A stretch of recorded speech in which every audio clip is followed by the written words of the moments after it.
Assalamualaikum warahmatullahi wabarakatuh. Alhamdulillahi rabbil alamin. Wassalatu wassalamu ala ashrafil anbiya'i wal mursalin wa ala alihi wa sahbihi ajma'in. Amma ba'du. Saudara-saudara serta anak-anakku rahimakumullah, salawat dan salam semoga tercurah kepada Nabi panutan alam, uswah serta qudwah kita semua, junjungan kita Rasulullah Muhammad sallallahu alaihi wasallam, yang dengan keutamaan budi pekertinya telah menerangi jalan umatnya dan memberikan sebuah peradaban umat manusia yang begitu indah di sepanjang zaman.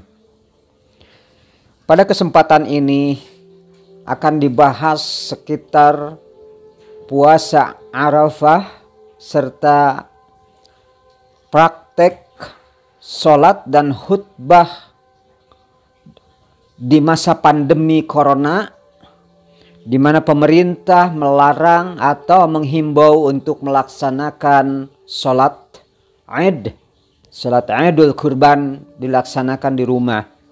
Bagaimana tata caranya? Sebelumnya jangan lupa untuk memberikan dukungan kepada saya dengan like, komen, dan subscribe dan share kepada teman saudara yang membutuhkan video ini. Anak-anakku serta saudara-saudaraku yang dirahmati oleh Allah Subhanahu wa taala, kita mulai dengan pembahasan puasa Arafah. Arafah adalah suatu tempat di mana para jamaah ibadah haji melaksanakan salah satu rukun haji, yaitu wukuf. Wukuf itu sendiri secara bahasa artinya waqafa, artinya berhenti atau berdiam diri. Wukuf di Arafah artinya berdiam diri di padang Arafah pada waktu antara tergelincirnya matahari, yaitu antara zuhur dengan maghrib, dengan berpakaian ihram tanggal 9 Zulhijjah. Pada saat wukuf, jamaah haji disarankan memperbanyak doa sambil menghadap kiblat dan mengangkat kedua tangan, memperbanyak taubat, memohon ampun Allah Subhanahu wa taala. Sebab saat wukuf adalah saat yang utama memohon ampun dan taubat. Kita yang sedang berada di tanah air disunahkan menjalankan puasa, yaitu tanggal 9 Zulhijjah ini dengan nama puasa Arafah. Anak-anak, amal-amal sunnah di hari Arafah itu diantaranya adalah puasa Arafah. Puasa Arafah hukumnya adalah sunnah. Dalilnya adalah hadis Nabi Shallallahu Alaihi Wasallam menyebutkan puasa Arafah menghapus dosa-dosa setahun yang telah lalu dan setahun lagi yang akan datang. Hadis riwayat Muslim. Lalu sunnah di hari Arafah adalah berdoa di hari Arafah akan terkabul oleh Allah Subhanahu wa taala. Dari Amr bin Shu'aib, dari ayahnya, dari kakeknya, Nabi Shallallahu alaihi wasallam bersabda, khairud du'a du'a'u yaumi Arafah. Artinya sebaik-baik doa adalah doa pada hari Arafah. Hadis riwayat Tirmizi. Lalu sekarang kita bahas sholat Idul Adha. Pengertian sholat Idul Adha adalah sholat sunnah 2 rakaat yang dimulai dengan takbir di rakaat pertama diikuti 7 kali takbir. Ya. Jadi di rakaat pertama 7 kali takbir. Dan di rakaat kedua sebanyak 5 kali takbir. Salat Idul Adha caranya sama dengan salat Idul Fitri. Perbedaannya terjadi di luar pelaksanaan salat, yakni pertama, kalau sebelum berangkat salat Idul Fitri biasa disunahkan untuk makan terlebih dahulu sebelum berangkat ke lapangan untuk salat Idul Fitri. Namun ketika berangkat salat Idul Adha tidak disunahkan makan terlebih dahulu. Kedua, perbedaannya adalah mengenai waktu pelaksanaan salat Idul Adha lebih awal daripada salat Idul Fitri. Nah, sekarang mengenai tempat pelaksanaan daripada salat Idul Adha. Menurut kebiasaan Nabi Shallallahu Alaihi Wasallam, salat dan khutbah hari raya Idul Fitri dan Idul Adha itu di tanah lapang.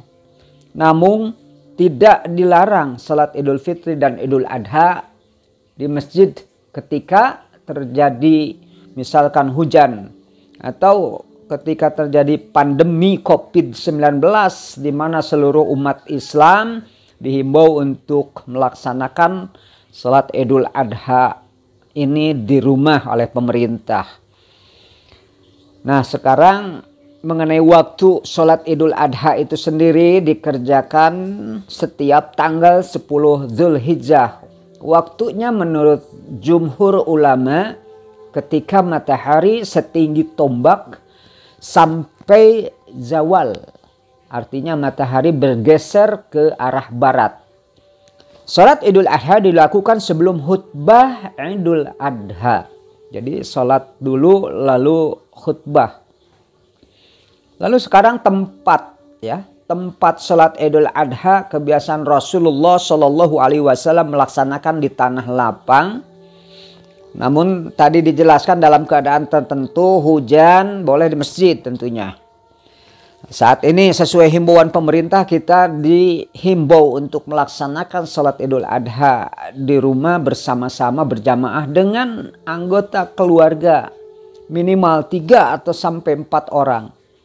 Nah, tata caranya yang harus anak-anak, saudara-saudara rahimakumullah ketahui adalah cara salat Idul Adha itu pertama ya imam dan khatib ya sebaiknya kepala keluarganya atau bapaknya. Kalau bapaknya tidak sanggup bisa diganti oleh anak-anaknya yang lebih tua usianya, yang lebih baligh, lebih fasih bacaan Qur'annya dan lebih faham dan lebih mengerti tentang urusan agama. Lalu usai sholat subuh diperbanyak takbir, tahmid dan tahlil dengan ucapan Allahu Akbar, Allahu Akbar, La ilaha illallah, Wallahu Akbar, Allahu Akbar, walillahil hamd. Artinya Allah Maha Besar, Allah Maha Besar, tiada Tuhan selain Allah. Dia Allah yang Maha Besar, Allah Maha Besar, dan bagi Allah segala puji. Nah, setelah memperbanyak takbir, tahmid, tahlil, lalu setelah cukup waktu untuk imam berdiri naik mimbar, berdiri untuk memimpin sholat dulu untuk sholat berjamaah. Jadi sholat berjamaah didahulukan daripada khutbah, ya. Lalu imam memimpin sholat, ya. Bacaan sholat Idul Adha sama seperti pada sholat Idul Fitri. Pertama membaca niatnya cukup di dalam hati karena tidak pernah Rasul ditemui sebagaimana ya, Rasul dan para sahabatnya mengucapkan bacaan niat di dalam setiap sholatnya.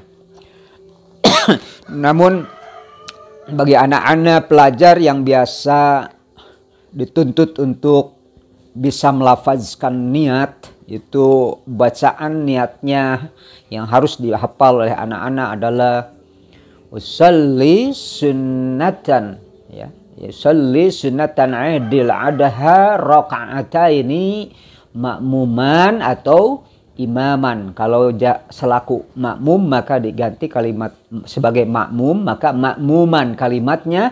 Kalau dia selaku imam diganti kalimatnya menjadi imaman lillahi ta'ala. Jadi lengkapnya usalli sunnatan idil adha raka'ataini makmuman atau imaman lillahi ta'ala. Nah, artinya saya niat sholat sunnah Idul Adha 2 rakaat sebagai makmum atau sebagai imam karena Allah Ta'ala. Nah sekarang Idul Adha ada 2 rakaat. Rakaat pertama terdiri dari pertama-tama takbiratul ihram, ya, dengan 7 kali takbir. Jadi takbirnya 7 kali. Ya.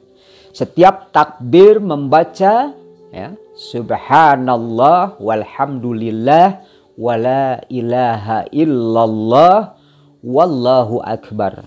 Nah, lalu membaca doa iftitah, lalu membaca surah Al-Fatihah, lalu membaca Quran surat Al-A'la yang dianjurkan oleh Rasulullah. Pada rakaat pertama, surat yang dibaca setelah Al-Fatihah adalah Quran surat Al-A'la.